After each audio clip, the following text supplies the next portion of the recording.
మంచి పరిపాలన అందిస్తారని కూటమి ప్రభుత్వానికి ప్రజల అధికారం ఇచ్చారని దాన్ని దుర్వినియోగం చేస్తే ప్రజలే రెడ్ బుక్ రాస్తారని ఎమ్మెల్సీ రామసుబ్బారెడ్డి హెచ్చరించారు. కడప జిల్లా జమ్మలమడుగు వైఎస్ఆర్సీపీ కార్యాలయంలో ఏర్పాటు చేసిన మీడియా సమావేశంలో పాల్గొన్న ఆయన ఇద్దరు నాయకులు తమ ఆదాయం కోసం నియోజకవర్గంలో శాంతి భద్రతలు లేకుండా చేస్తున్నారని ఆయన ఆరోపించారు.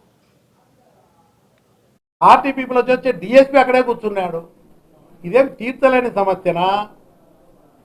ఇదంతా లా అండ్ ఆర్డర్ అంటే వ్యవస్థ ఏ విధంగా తయారైపోయింది?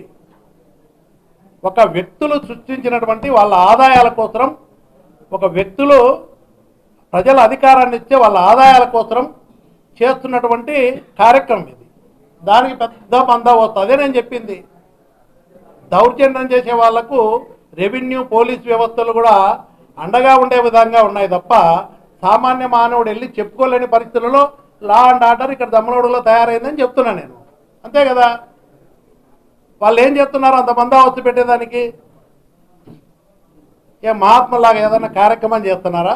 అంత బందోబస్తు పోలీసులు ఏం చేస్తున్నారు? ఇప్పుడు ఇంతమంది పోలీసు బందోబస్తు అంటే ధర్మంలో డిఎస్పీలు కూర్చున్నారు, సిఐలు కూర్చున్నారు. బార్డర్లు అంతా మొత్తము అసలు ఈ రాష్ట్రంలోకి ఈ నియోజకవర్గంలో ఏమొస్తాయనో ఏం జరుగుతుందని ఇంత ప్రజలను భయభ్రాంతులకు గురి, ఈ వ్యవస్థ అంతా ఎట్లా కనపడుతుంది జనాలకు? ప్రజలను భయభ్రాంతులకు గురి చేసే విధంగా ఉంది. ఈ పరిస్థితులలో ఇంత దౌర్జన్యం జరుగుతుంటే పోలీసులంతా కాపలా ఉంటే ఇంకా సామాన్య ప్రజలు ఎవరిపై చెప్పుకోవాలా? సామాన్య ప్రజల పరిస్థితి ఏమి? ఇంకెవరికి చెప్పాలా?